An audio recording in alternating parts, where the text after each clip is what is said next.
নদীর ভাঙন কবলিত এলাকা থেকে ড্রেজিং করে সেই বালু দিয়ে নির্মাণ হচ্ছে বাঁধ। এরপর সেখানেই আবার ডাম্পিং করা হচ্ছে জিও ব্যাগ।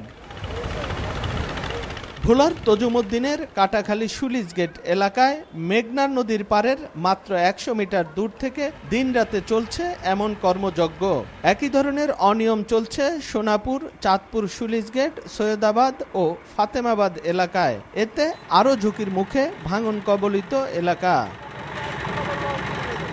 স্থানীয়রা বলছেন, মেঘনার ভাঙন থেকে রক্ষায় পানি উন্নয়ন বোর্ডের তজুমুদ্দিন এবং লালমোহন উপজেলায় উপকূলীয় বাঁধ পুনর্বাসন, নিষ্কাশন ব্যবস্থার উন্নয়ন ও তীর সংরক্ষণ প্রকল্পের কাজ চলছে প্রায় ২ বছর ধরে।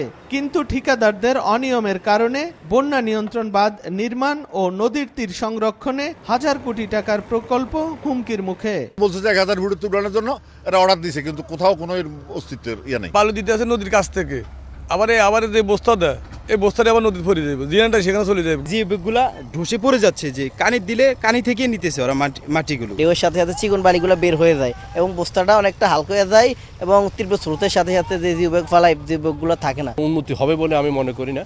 এগুলো হয়তো জোয়ার আসলে জিও ব্যাগগুলি পড়ে যায়। ঘর বাড়ি আরো নষ্ট করে, ফাওয়া একটা জমি টমি নষ্ট করে, ফাওয়া একটা টাকা নষ্ট করতেছে। অভিযোগের বিষয়ে ঠিকাদারি প্রতিষ্ঠানের কেউ ক্যামেরার সামনে কথা বলতে রাজি হননি। তবে ঠিকাদারদের নির্দেশেই তীর থেকে বালু তোলার কথা স্বীকার করেন শ্রমিক। কিভাবে কি করছে এটা তো আমি বলতে পারবো না। আমি তো বলগেট লয়েছি, ধরেন ১ সপ্তাহ হয়েছে বলগেট লয়েছি, যে কদিন চালাম না পর আমি যাবো। এমন অপরিকল্পিত বালু উত্তোলন বন্ধে ব্যবস্থা নেওয়ার আশ্বাস পানি উন্নয়ন বোর্ডের স্থানীয় কর্মকর্তার।